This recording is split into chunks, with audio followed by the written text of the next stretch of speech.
Eu pensei em gravar a camisa da Argentina, mas aí eu me xingaram. Parabéns.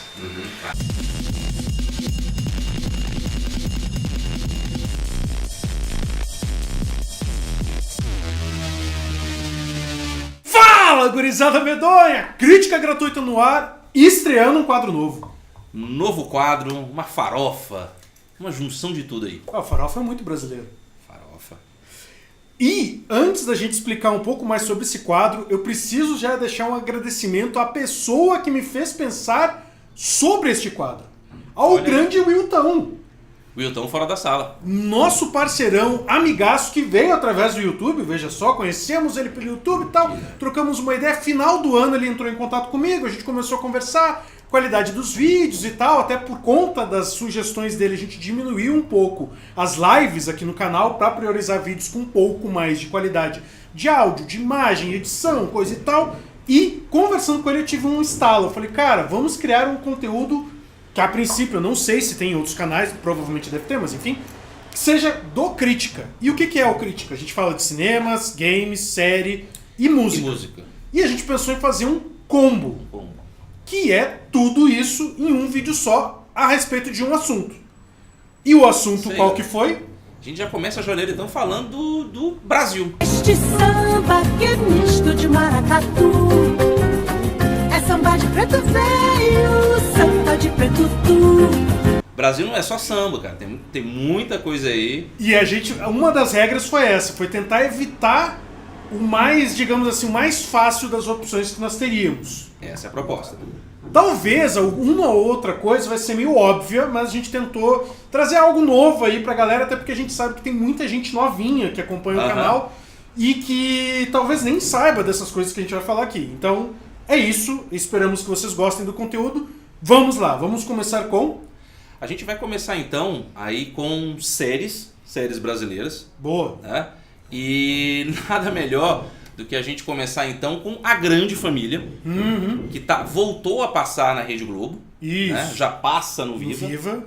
Ela, enfim, começou em 1900, ela é de 1970, da década de 70, e a Globo teve a ideia, enfim, de refazer novamente, onde temos ali Dona Nenê, Seu Lineu, o Tuco, Agostinho, toda essa família reunida, né? Que se adoram, que brigam, que enfim, Que é um dá tudo retrato certo. da família brasileira. Eu não desejo que ninguém tenha um cunhado como o Agostinho. Nada como o Agostinho é um carisma, cara. Ele é Tem muito carismático. uma das melhores trilhas de abertura de todos os tempos da TV brasileira. Muito bonito. Uma Do música bonita, Nobre. viu, cara? Ele manda bem demais, E as interpretações, apesar de ultra caricatas, é o que tornam de fato um produto único e 100% brasileiro. Cara, é muito difícil não reconhecer alguém que tu conheça, alguma história que tu tenha ouvido falar, ou mesmo se colocar no personagem que está ali em tela, sendo muito bem interpretado. Era um elenco, cara, muito redondinho. Muito redondo. 100%. Não é à toa que, né, chegou a 14 temporadas. Muita né? coisa. E acho que é impossível você não se identificar com alguma coisa ali, com algo que tenha acontecido, com aquela jarra de abacaxi que a Nenê tinha, cara. Sim, As sim. reuniões de família, os bate-papos ali, a briga entre Agostinho e Lineu, né? Sim. Grande Pedro Cardoso aí, que agora mora em Portugal. Sim. Ah, Grande comediante do Marco Brasil. Nanini, cara, um ator, excelente. Marieta Severo. Sim, temos um elenco muito refinado ali. Acho que o primeiro papel de destaque do Lúcio Mauro Filho. Eu acho que e por foi. aí vai, Ele cara. era bem novo, inclusive. Tem até o Evandro Mesquita, aparece um pouco mais pra frente como Carlão, caricato pra caramba, Muito bom, super muito engraçado. Evandro Mesquita é uma das pérolas, uma das joias brasileiras, sem sombra de dúvida. Cara, é um produto de muita qualidade. Eu, particularmente, sou fã das primeiras temporadas, que era muito a vibe da década de 70. Rola ali, às vezes, rolava especiais e mostrava, era bem parecido. Então, pra mim, é a melhor época, vale muito a pena acompanhar. Qual que é a outra? E a gente vai pra uma, Sai de Baixo, que é um pouquinho mais antiga aí. Essa iniciou em 1996, foi até 2002. A gente tem aí 8 temporadas, né? A diferença dessa aí pra outra, que a gente falou anteriormente, é a questão dela ser gravada ao vivo. Então você tinha plateia ali, então as pessoas reagiam ali, e aí havia muita improvisação. Tinha né? improviso, tinha zoeira junto com a plateia. Outra coisa de elenco ultra refinado, o Miguel Falabella acho que era o ápice do ápice da sua genialidade. Tinha o Tom Cavalcante, Tom velho. Cavalcante, cara, Meu Deus, ele era adorava. sensacional. A Marisa Hort, Incrível também. Aracy Barbarian, Isso. Luiz Gustavo, que fazia o Vavá. Era muito, muito, muito bom. Assim como A Grande Família, são as primeiras temporadas que realmente tornam essa série uma pérola da produção nacional. As últimas eu realmente fiquei meio... Mas o começo, velho, que ainda tem o Tom Cavalcante, é inacreditável. Depois que ele sai, realmente ela perde um pouquinho ali. Realmente o Tom Cavalcante é fantástico, né? Ele é humorista, fora o cara... você via que tinha muito improviso ali, né? E isso que era muito legal. Passava domingo depois do Fantástico. Era tarde, até por conta de alguns conteúdos que eles abordavam. Então, assim, não era pra toda a família, né? Não era pra todo mundo assistir. Mas era muito divertido, eu dava muita risada. E normalmente segunda-feira eu acordava atrasado pra escola. Mas era bem legal. Vale a pena, e tá passando atualmente no Viva, e teve um tempo que tava passando aos sábados na Globo também. Estava passando aos sábados e vai ter filme. Aí, inclusive isso que é tem legal. trailer. A gente vai deixar na descrição que por direitos autorais aí da Globo, a gente não pode mostrar conteúdo aqui, então... Não, senão... Enfim, né? Vai deixar aí na descrição aí, vocês procurem e fica legal. A gente agora vai pro filme. Um filme específico de 2017, que foi muito bem recebido pela crítica em geral, né? A gente teve a oportunidade de conferir a cabine aqui. Sim, sim. Bingo, o Rei das Manhãs, né? Que é um filme injustiçado, que não, né, cara? Não concorreu a alguns prêmios, cara. Não foi ao Oscar, eu acho que tinha muita chance. É um filme lindamente dirigido pelo Daniel Rezende, que vai dirigir o Laços, lá, o Turma da Mônica. E ele é um cara sensacional. Quem não tá ligando o nome à pessoa, além de ter dirigido o Bingo, ele é o cara responsável por montar lá os filmes do José Padilha, o Tropa de Elite, também fez o Robocop. Então um cara... Ensaio sobre a Cegueira. Ensaio sobre a Cegueira. Ele é um cara muito diferenciado no mercado e ele trouxe a genialidade para Bingo, que é muito bem dirigido. Faz uma volta aos anos 80 brasileiro, que é importante deixar isso claro. A gente já estava meio que... E ainda estamos um tanto quanto saturados com essa volta aos anos 80 norte-americano, que parece que não vai passar nunca, as pessoas seguem revisitando. E o Brasil foi muito nostálgico, foi muito incrível. A interpretação do Vladimir Brista, eu sempre falo errado o nome dele, desculpa. Ele tá inacreditável. Ele tá muito inacreditável. É um filme que não tem vergonha de mostrar coisas pesadas que aconteceram, é baseado numa história real. Então, assim, é um desbunde. É sensacional o filme, vale muito a pena. Tem crítica aqui no canal, inclusive, só procurar aí Bingo que tá lá. E eu acho que é legal mostrar mostra esse lado do ser humano ali, porque ele é um cara que fazia muito sucesso como Bozo na época, e quando ele assinou o contrato ele não podia revelar quem era a pessoa dele. Então aquilo frustrou ele, o cara se afundou no mundo das drogas. Isso é mostrado no filme. É mostrado no filme. A Emanuele Araújo, que faz a Gretchen, foi super elogiada pela própria Gretchen. Tá muito bem. Em relação ao filme. E o Wagner Moura, que era pra ter sido o palhaço Bingo, acabou que não deu certo por agenda e recomendou então o Vladimir Brista para que pudesse fazer o filme. Super recomendo. Infelizmente ele não está disponível em nenhuma plataforma de streaming. Andei pesquisando e tal, mas realmente ele não está. E acho que é um filme que muitas pessoas deixaram passar batido. E não deixe passar batido, cara, porque o Daniel Rezende é um diretor de primeira. Sensacional. E o cara realmente é sensacional. É um filme injustiçado por não ter, enfim, concorrido a alguns prêmios. Ele merece ser apreciado porque, assim, ele faz parte daquela elite do cinema nacional que eu digo que a gente já tem um cinema diferenciado que é muito bom e ele com certeza figura ali, sei lá, foi 2017. 2017, isso. Ele tá no meu top 5 do ano, com certeza, porque ele é muito, muito, muito bom. Vale muito a pena. Então assista Bingo, o Rei das Manhãs. E agora a gente vai para uma parada de game, né? A gente escolheu aqui alguns personagens que representam o Brasil, que são citados e tal, alguns mais caricatos, mas como o Brasil aí, né, entre aspas, é conhecido como país de futebol, é impossível você não falar do craque camisa 7 Alejo, cara, do International Superstar Soccer da Konami, que saiu pro Super Nintendo, acho que saiu pro Mega, não me lembro. Saiu pro Mega Drive depois. E acho que por questão de direitos autorais eles podiam usar os nomes e tal. Isso, e o Alejo era o craque do Brasil. Porque tinha a treta do FIFA Soccer na época. Já tinha os direitos autorais, né? Que o FIFA da EA era licenciado e o International Superstar Soccer não. Que tinha uma jogabilidade melhor. Que era muito melhor, na minha opinião. O International Superstar Soccer dava uma surra no FIFA. A visão, tinha até bandeirinha em campo, era sensacional. As versões depois foram aparecendo bandeirinha, dava pra transformar em cachorros, bandeirinhas e tal. tal. Era muito doido. E o Alejo era o melhor, sem esconder. craque, Alejo. Era muito bom. Valia Camisa muito 7. a pena, era um jogo É uma divertidíssimo. camiseta que eu gostaria de ter, Alejo 7. Pois é, a gente podia comprar, né? Eu já vi pra vender e tem, cara. Já vi Se um alguém site quiser e tal. mandar pra nós aí, Manda aí pra gente. Manda um direct lá no Instagram que a Anísio responde e passa no seu endereço. Vambora.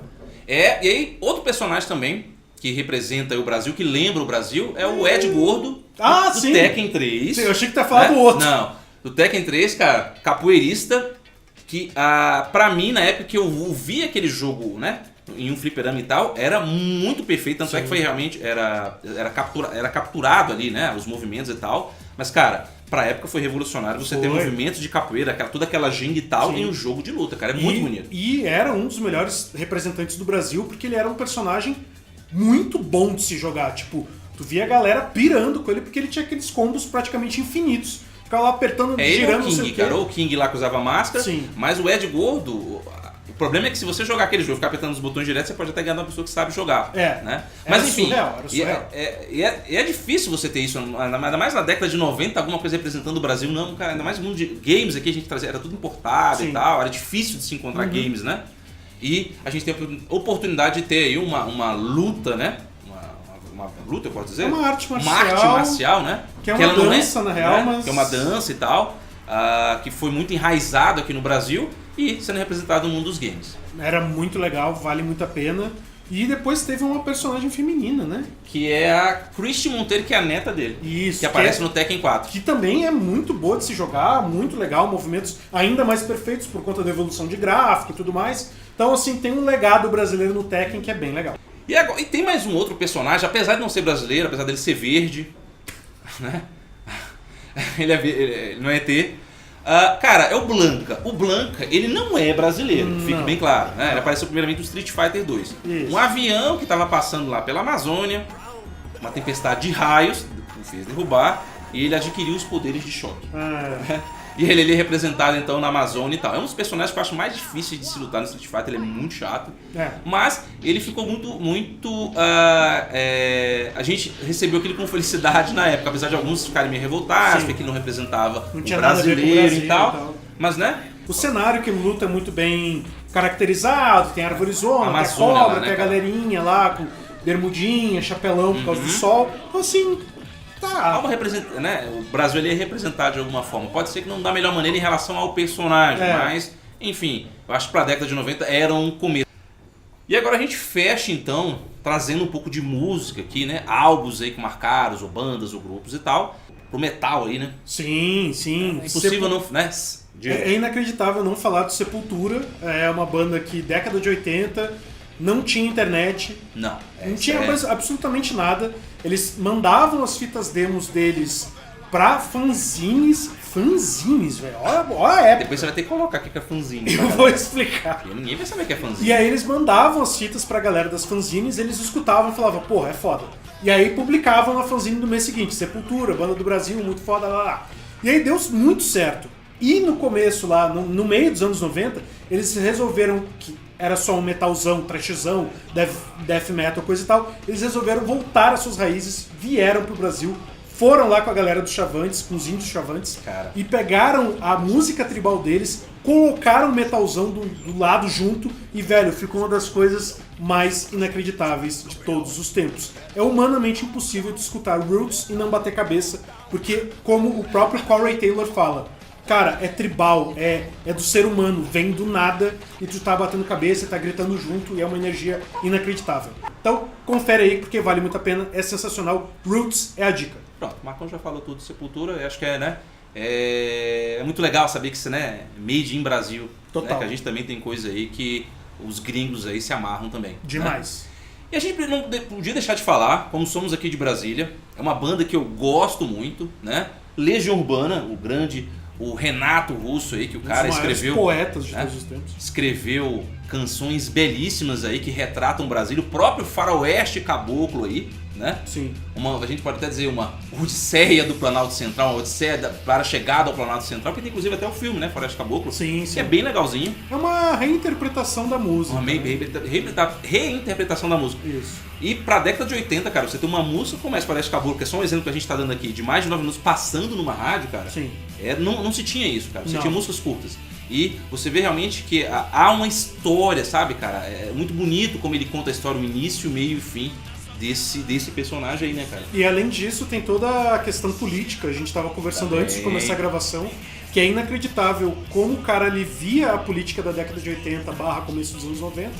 E ainda hoje, velho, é absurdo, ainda hoje, todas as letras fazem o total sentido. Pega uma, que país é esse? Pronto, acabou. Cara, parece que foi feita ontem, agora há pouco. Parece. E na realidade é o que eu tava conversando, acho que foi com a Jaque, que eu sinto falta disso. A gente não tem hoje uma grande banda de rock fazendo o que o Legião Urbana fazia, que era levar o jovem a pensar sobre a situação política que estava se passando no país. E hoje, ainda mais hoje, em um país polarizado, seria muito fácil uma banda conseguir fazer sucesso com letras que instigassem como o Legião Urbana conseguiu fazer. Sim. E foi mestre no som.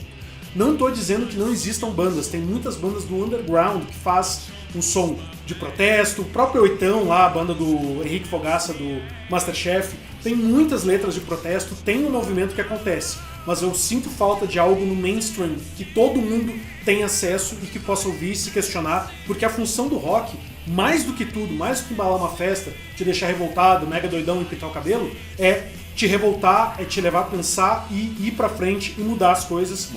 Legião Urbana conseguia fazer isso com uma maestria única e faz muita falta. Tu pode até não gostar da banda, das músicas, mas Sim. pegue as letras, leia as letras. E você vai ver, cara, o quão é impactante e tão recente o que esse cara escreveu, cara. Sim, é sensacional, é inacreditável. E eu tenho muito medo de que daqui a 10 anos ainda faça sentido. Porque só vai perder o sentido quando as coisas de fato mudarem. E isso não aconteceu ainda, infelizmente. É isso? É isso aí. Então foi toda essa farofa aí, esse combo gratuito, esse quadro novo que a gente trouxe aí aqui pro Crítica. Deixa o like aí para fortalecer ainda mais o Crítica e segue a gente nas principais redes sociais, tem Facebook, Instagram, LinkedIn, Twitter. Qualquer mensagem, elogio que você deixar, nós prontamente estaremos respondendo para vocês, sugestões. E a crítica também a gente vai levar em consideração. Sim, sim. É muito bem-vindo quando você não gosta do vídeo, melhor ainda. Deixa lá o porquê de não gostou. Acho que isso fortalece. A gente aprende melhor. A gente aprende melhor. Essa é a nossa proposta. E aí fica a dica, gurizada. O tema Brasil foi escolhido por nós dois porque foi uma ideia que surgiu e a gente queria gravar o primeiro vídeo para ver como que ficaria. O próximo, que é pro final de fevereiro, vai depender da ajuda de vocês. Então, quer sugerir um tema? Inglaterra, Segunda Guerra Mundial, espaço, horror, cachorro, gato, filme de porco. Já sei um. Arnold Schwarzenegger. Esse eu quero. Esse é Caraca, bom. Esse pode ser especial de aniversário. Schwarzenegger, caraca. O que tu acha? Uma boa. Deixa a sugestão nas redes sociais ou aqui nos comentários. A gente vai ler, vai selecionar as melhores e ainda vai dar o crédito pra quem sugeriu o assunto. Com certeza. Feito? É isso aí. Feito então, gurizada medonha. Muitíssimo obrigado. Beijo, abraço, tchau e fomos. Valeu, falou. Falou, tchau, tchau. Brasil!